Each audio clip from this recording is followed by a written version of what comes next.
Merci beaucoup, Chantal. Très inspirant les commentaires de la présentation à Selma que je viens d'entendre.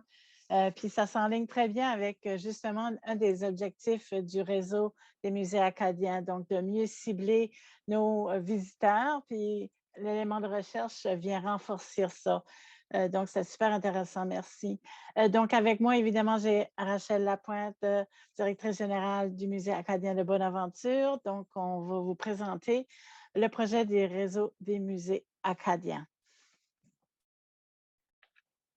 Donc, parmi ces musées-là, justement, on a le Musée acadien de l'île du Prince-Édouard, le Musée acadien de l'Université de Moncton, le Musée acadien de Bonaventure et le Musée acadien des Pobnico aussi. Donc, il y a quand même un peu d'historique à cette idée de créer ce réseau. Puis on doit dire aussi que la pandémie a vraiment amené un peu plus proche de nous ce besoin-là de réseautage. Et c'est pour ça qu'on l'a avancé pendant la pandémie. Nos réunions ont commencé. Il y avait quand même eu un peu d'idée de créer un élément réseautage à une certaine époque. Dans les années 80, entre autres au Nouveau-Brunswick, le gouvernement fédéral était intéressé que les musées se regroupent pour avoir un peu plus une voix, pour ensuite aussi avoir un peu plus c'était quoi nos besoins. Donc, il y avait eu des débuts de rencontres, un peu de communication écrite qui avait été exécutée, mais sans plus. Ensuite, il y a eu aussi une période fort intéressante, justement, qui a un peu pris fin avec la pandémie. C'était le réseau acadien Histoire et patrimoine. Très organique comme organisation. Donc, les musées du Nouveau-Brunswick, de l'île, Nouvelle-Écosse et tout ça se sont réunis, mais aussi les sociétés d'histoire. Parce que souvent, les deux sont très reliés. Hein. On crée une société d'histoire et ensuite, il y a les musées qui apparaissent si tu regardes l'hierarchie historique. Et le réseau acadien, donc, nous permettait, une fois par année, de se rencontrer pour visiter nos lieux. C'était beaucoup ça le point central, d'aller visiter, par exemple, la région de Miramichi, puis d'aller voir ces lieux-là où l'histoire acadienne se déroulait, de se retrouver dans des musées, puis peut-être voir une exposition. Mais rapidement, on a réalisé l'importance de partager nos lacunes, nos problématiques, nos rêves, nos visions. Fait que, avec l'élément de visite, on incluait toujours une session de présentation et on adorait ça. C'était vraiment là un réseautage fort, fort important pour tout ce qui touche au patrimoine acadien. Provincialement aussi, on est tous attitrés, si vous voulez, avec un point de regroupement, c'est-à-dire des associations provinciales de musées ou encore reliées à des éléments. Fait que chaque province maritime a à peu près son regroupement où ils sont attitrés ou attachés à. Donc, nos premières rencontres, donc les quatre musées ont eu lieu virtuellement, donc ça nous a permis une facilité. Ça nous a permis aussi de reconnecter parce qu'on ne se voit pas si souvent que ça. Et rapidement, nos rencontres donc, étaient quand même de courte durée. Là, c'était très bien organisé. Là, Rachel était très bien outillée puis nous organisait très bien.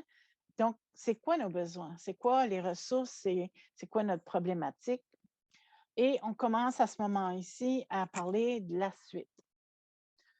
On a parlé dans nos rencontres des besoins communs, donc le réseautage, le visiteur, le touriste, hein, et ce serait bien si tous les visiteurs pourraient se promener d'une province à l'autre et de voir justement cette offre patrimoniale-là qui peut s'offrir.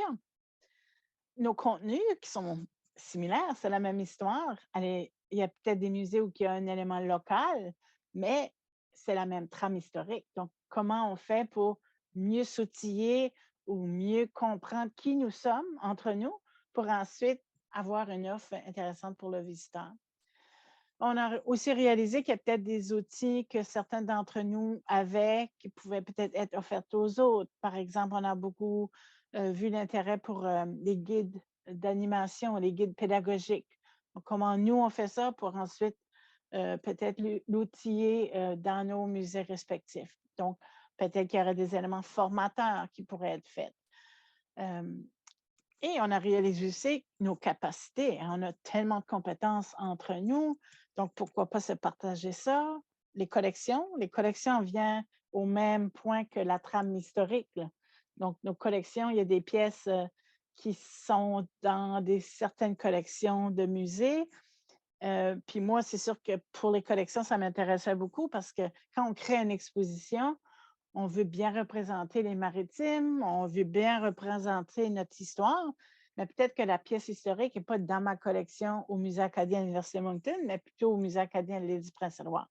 Donc, de mieux comprendre nos collections, je crois, puis c'est un peu ça l'excitement de notre réseau, c'est de mieux renforcer ces contenus historiques-là, puis vraiment montrer une offre intéressante pour les visiteurs futurs. Et les futures collaborations, je pense qu'on est pas mal à l'élément de voir plein de possibilités. Donc, Selma l'a très bien dit dans sa présentation, donc le Musée acadien fondé en 1886 au Collège Saint-Joseph à Memramcook, il est le plus ancien dans les provinces maritimes. Son mandat est de collectionner et de préserver des objets reliés à l'histoire et à la culture acadienne. Et en 1980, donc, on s'installe dans l'édifice qu'on est présentement dedans, nommé après le recteur fondateur de l'Université de Moncton, Père Clément Cormier. Et on partage aussi nos locaux avec la galerie d'art Louise Reuben Cohen. Quant à un autre partenaire donc, du réseau, le Musée des Acadiens de Pomnico, donc, eux, c'est plutôt justement avec la création d'une société d'histoire en 1973, où rapidement les gens de Pomnico West en Nouvelle-Écosse ont eu l'intérêt d'acquérir un édifice, donc une maison ici, pour accueillir leurs collections. Des collections donc de culture matérielle relativement reliées à la maison, mais aussi qu'ils ont ajouté des pièces historiques et d'autres documents archivistiques d'importance pour leur histoire. Donc, c'est souvent aussi le Musée acadien un très bel exemple d'organismes qui travaillent très près de sa communauté. Ils font beaucoup de démonstrations, puis j'apprécie beaucoup ça de leur organisme. Donc, c'est par exemple un exercice de comment coudre. Comment faire une couverture piquée. Donc, très, très proche de leur communauté, puis ça renforce, si tu veux, leur offre comme telle. Maintenant, je vais passer la parole à Rachel qui va continuer pour le reste de la présentation. Merci, Jeanne-Mance. C'est tellement juste ce que tu mentionnes. Donc, pour continuer sur les deux autres musées qui font partie de notre réseau, donc le Musée acadien de l'île du Prince-Édouard. Donc, la mission du musée est d'acquérir, préserver, cataloguer et interpréter les artefacts qui ont trait au patrimoine acadien de l'île du Prince-Édouard de 1720 à nos jours. Donc, le musée a également un centre de recherche. Et il est à Miscouche, là, donc près de l'entrée de la région évangéline. Donc, c'est ce que je peux dire pour le Musée acadien de l'île du Prince-Édouard. Puis pour le Musée acadien du Québec, la mission du musée, c'est de préserver, cataloguer, interpréter et faire rayonner le patrimoine acadien du Québec d'hier à d'aujourd'hui. Puis, on fait ça à travers un site vivant qui interpelle les sens, pardon. Et on désire devenir un phare de notre communauté à travers les activités qu'on propose. Donc, on peut voir que pour nos 4 musées, là, comme Jeanne-Mance l'a dit plus tôt, on a des collections, on préserve des artefacts, on en fait de l'interprétation aussi, puis on a tous un centre de recherche aussi, donc on conserve des documents d'archives. Donc, on a pas mal les mêmes moyens là, de préserver et d'interpréter le patrimoine acadien dans nos différentes provinces. Comme Jeanne-Mance l'a dit, on a commencé à se réunir. Donc, on a eu, je pense, environ 4 rencontres par virtuel, là, par Zoom depuis la création plus informelle du réseau. Et au fil des rencontres, on s'est rendu compte qu'il serait peut-être avantageux de formaliser le tout ou du moins de se rencontrer en personne parce que c'est sûr que lorsqu'on se rencontre à des intervalles assez réguliers, quand on a une rencontre la prochaine fois, on a beaucoup à discuter puis à mettre à jour. Donc, ça ne nous permet pas nécessairement de planifier une vision d'avenir ou de projet commun. Donc, jusqu'à maintenant, nos rencontres, c'est super, c'est le besoin à ce moment-là. Donc, nos rencontres ont été passées à un peu se mettre au courant des situations de nos différents musées, mais n'ont pas nécessairement permis de planifier une vision commune. Donc, notre but, en fait, pour le réseau, c'est de se rencontrer en personne pour quelques jours pour pouvoir justement discuter tout le monde ensemble de plusieurs points, de se faire un plan de comment procéder pour l'avenir. Et pour ce faire, on va déposer une demande de financement au programme d'appui à la francophonie canadienne pour avoir les fonds pour se rencontrer en personne tous ensemble. Et lors de ce groupe de travail, on va discuter évidemment, est-ce qu'on veut, puis là, c'est des pistes là, de réflexion qu'on veut étudier. Là, on n'a pas les réponses à ces questions-là. Pas tout de suite, en fait, en tout cas. Mais la formalisation du réseau. Donc, est-ce qu'on veut se donner un nom plus officiel? Est-ce qu'on veut décider qu'on se rencontre à des intervalles réguliers? Comment on veut que notre réseau fonctionne? Aussi, est-ce qu'on veut élargir celui-ci? Donc, comme Jeanne-Mance l'a mentionné, avec le réseau qui existait là, je me rappelle plus, Histoire, Patrimoine, je crois, il y avait beaucoup d'organismes qui faisaient partie, donc ça faisait que le réseau était très intéressant, mais en même temps, je pense que le nombre d'organismes empêchait peut-être d'aller en profondeur dans certains sujets. Donc, est-ce qu'on veut élargir? Si oui, à quel point? Donc, vraiment, toutes ces questions-là sont à étudier, sont importantes. Ensuite, justement, les projets à développer pour les prochaines années. Donc, est-ce qu'on veut développer une plateforme commune qui permettrait de donner de l'information à nos publics communs et que ce soit centralisé? Est-ce qu'on veut développer une exposition itinérante, tout le monde ensemble, qui pourrait voyager de musée en musée?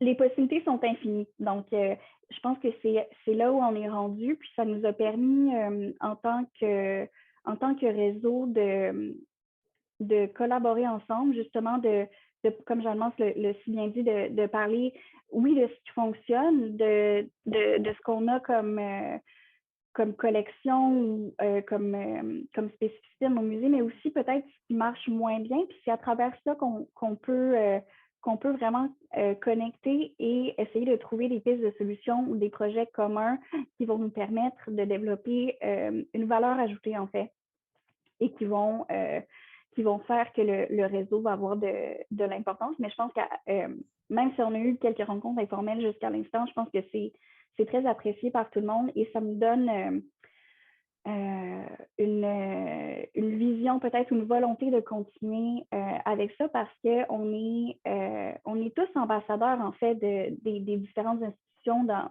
dans les autres provinces parce qu'on a la même volonté, on a le même but, les mêmes objectifs, mais dans nos provinces qui nous sont propres.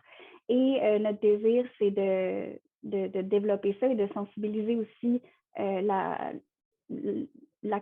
toutes nos communautés au patrimoine, à la culture, à l'histoire des Acadiens. Donc, nos offres sont complémentaires et je pense qu'une façon de développer ça, c'est en mettant nos forces ensemble et de développer ça. Donc, je pense que c'est un peu ce qu'on peut dire pour le réseau en ce moment. Il reste beaucoup à développer, mais on a déjà cerné, en fait, je pense, quelques points importants qui vont nous permettre de bien travailler ensemble et justement, lorsqu'on va pouvoir se réunir en personne, on vise peut-être l'automne parce que la saison estivale, c'est toujours notre saison occupée. Là, on le sait en tant que musée. Donc, une fois qu'on va pouvoir se réunir en personne à l'automne, on va pouvoir se faire un plan de match, en fait, puis voir comment on veut développer le réseau pour la suite. N'hésitez pas si vous avez des questions ou des pistes de réflexion pour nous. On est en mode évolution, création, idéation. Donc, on est intéressé à savoir s'il y en a qui ont des pistes de réflexion ou des questions ou des commentaires pour le réseau. On serait vraiment très content de se pencher là-dessus. Puis, j'ai inclus là, mon courriel et le courriel de Jamon si jamais il y a des questions spécifiques. Puis, donc, on vous tiendra au courant des développements là, lorsqu'on pourra s'être rencontrés en personne. Merci beaucoup.